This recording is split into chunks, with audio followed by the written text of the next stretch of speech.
I try to live my life, I immediately thought, you know what? I need to take that gift and split it up between them all and let them all have it, And that was one thought. And who knows? I might still do that. I'm just going to wait when I talk to Paul before my session. I might say, hey, could we divide it up and just let my kids have that?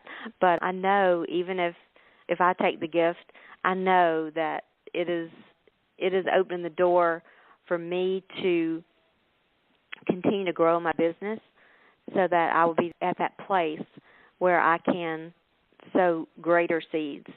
Because I've always sown the seeds, whether it was the 79 cents when I was 5 years old or whatever. I will give what I have, and if I can't give, I'm not afraid to go ask people and tell people what I'm doing. But my goal in life is to be able to serve people I'll never see, and to serve those right in front of me. And it's been really neat in this journey to be able to, even like right now, this is an example of God just restoring everything that the enemy stole and just restoring it back sevenfold in my life. Just being on this call. I mean, this is a result. This is a miracle. This is a gift from Him for me to be able to do this, because it's claiming, it's confirming the call of my life. I used to sit in this other company and say, I'm a world changer, and it would just hit the roof and fall clunk on the floor. But when I got my life, my heart right and my head right, and began to just step out and be me, then things like this began to they just manifested themselves into my life. And so I'm just humbled. I'm grateful. You don't know this, Gloria, but a couple years ago when you did your training at the certification in Orlando, and it was the orchestra, and y'all gave us all the gift of the baton. You gave us all a baton. Is that the right name for it, or is there like a special name for it? No, that's the right name. Okay. I was making sure. I even asked Doug. I was like, is it just a baton, or is there some special name I'm supposed to know? But I have it with me right now, as a matter of fact. And I have it on my desk, and so often I'll just pick it up. And it's such a reminder that we are truly, we write the music, we lead the music, we are the music in our life.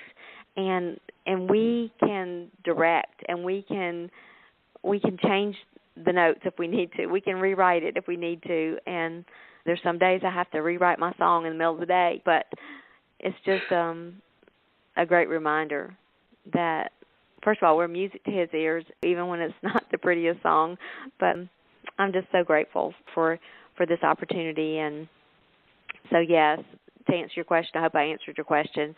But absolutely. And, I can't wait to hear the rest of the story. So maybe we'll have to bring you back on so you can tell us the rest of the story about the mentoring session. I know. But I think what you're pointing out, too, Lynn, and, again, I just want to kind of underscore this, not only being yourself, being me, being Lynn, but a point that you made earlier. So it's knowing who you are and really stepping in those shoes and walking in those shoes and not comparing yourself to others, but it's also whose you are. It's who and whose you are, because we operate in just such more brilliant, radiant power.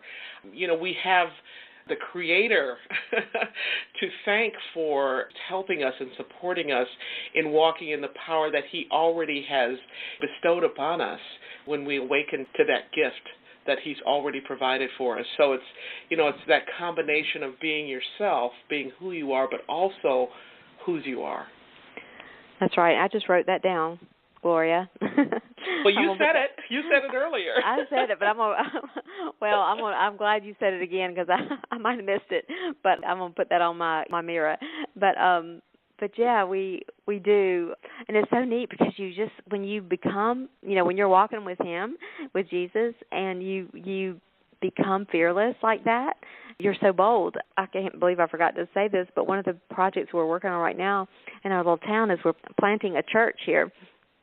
And we just, for my whole life, I went to the same church and sat in the same pew and felt the same way. And one day I realized I was kind of in a place that wasn't moving forward. And you're not moving forward, you're not staying the same.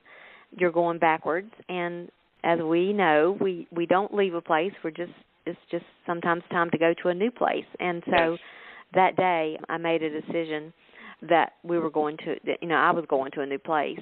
And so we began attending another church outside of our city, and now we're planting a church.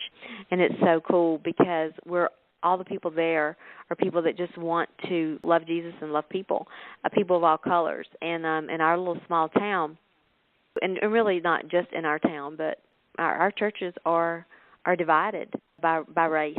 And I'm just over pretending that that's okay with me, because it's not. So we're just free. We are free at last. We really are. And we are going to have a church that is going to serve all people, all kinds of people, anybody that walks in our door. And we are super excited. Well, that's fantastic. And what you're talking about is very close to my heart, as you can probably imagine.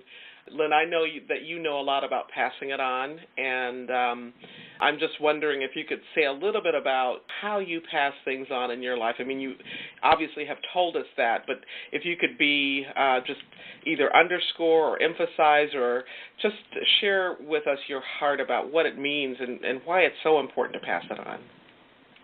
Yes, and I love the whole movement, the pass it on movement, and the legacy that just radiates, from your book, and how important it is for us, those of us that know the truth, even if we just know a little bit of the truth, we need to take that flame, and we need to fan it, and we need to keep it burning like never before, because all it takes, and I really don't listen to the news much, but all it takes, the last few days in our country, there's just been tragic loss, and there's so many people that don't even really know why they do the things they do or why they believe the way they do. They've just separated themselves off and joined these little groups that it makes them think they're connected, but they're really not. And one thing I love Brene Brown, and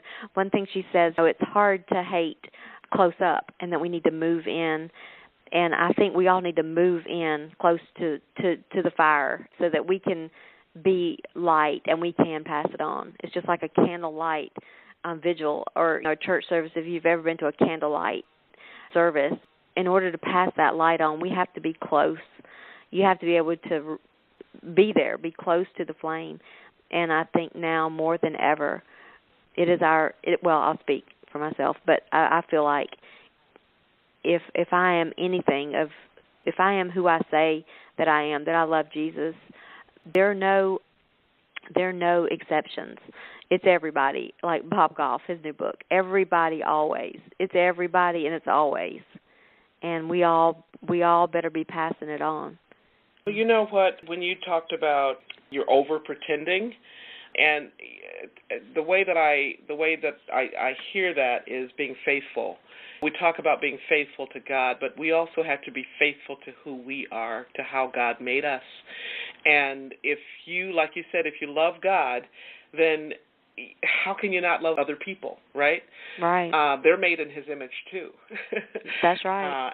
So, just so many things that you've talked about today, Lynn, has resonated, and it kind of comes to a point for me in terms of what you're saying right now. The hunger having a face and being close in. How can you not reach out to somebody when you look at them in the eye, right? Yeah. How can you not love someone when they are not only a part of you, but they are another reflection, another aspect of who you are, another aspect of the Creator. Yeah, so I just love and appreciate what you're saying. Well, it's just all I know, and it's simple, and really, love is pretty simple. It is. So can I ask you about another project that you're working on that we haven't talked about? I'm looking at my notes here, Lynn, and I have a note about creating courageous cultures in the classroom. Not sure if that's a current project for you, but is there anything that you'd like to say to us about that project? Yes, I'm very passionate about education and all children receiving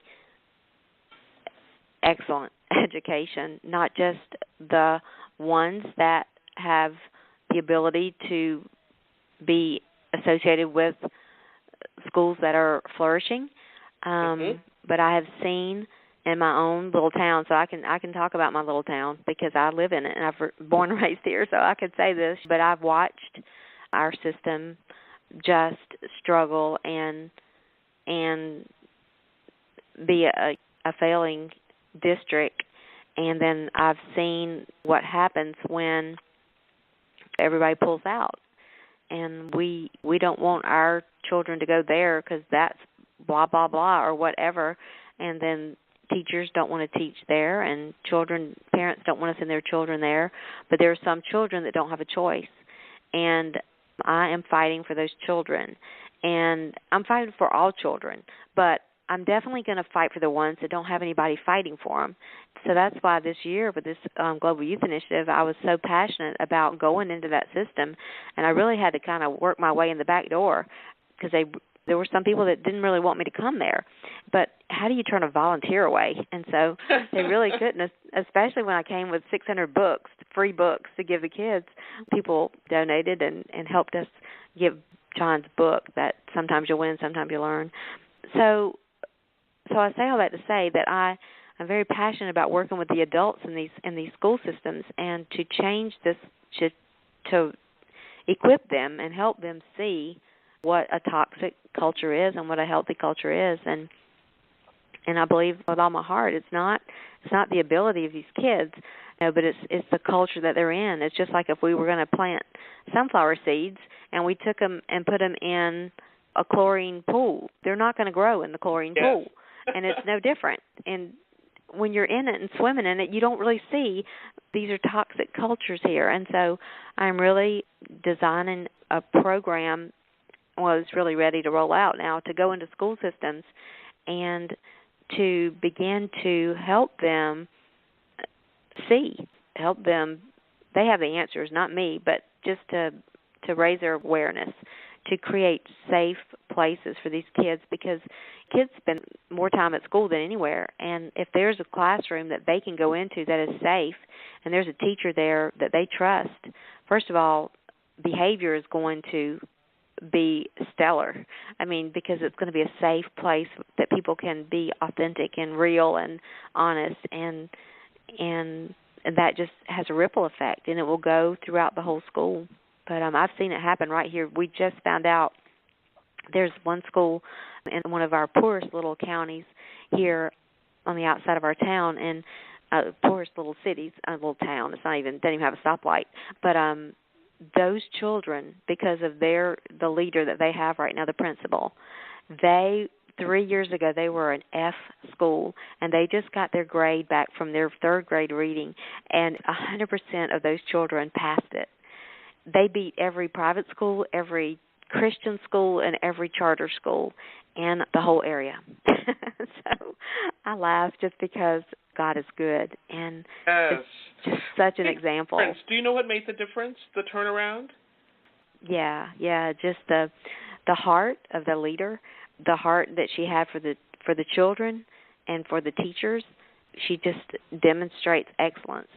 She does love Jesus too, but she just went in there and loved those kids and spoken to them things that they could not see yet as they were. She's spoken to them as they were already there. Yes. And I remember when I went over there and did a leadership activity with them, and it's the same activity that I do with business people and corporations and stuff. I did it with those fourth graders, and they nailed it. Nailed it. So yeah, that's one of the things I'm really passionate about right now, and it's just because think about this. If I was a functioning person in society, but I was so broken, and there's so many broken systems, and the education system, in my view, just Lynn Brown, I'm not, I'm not saying have all the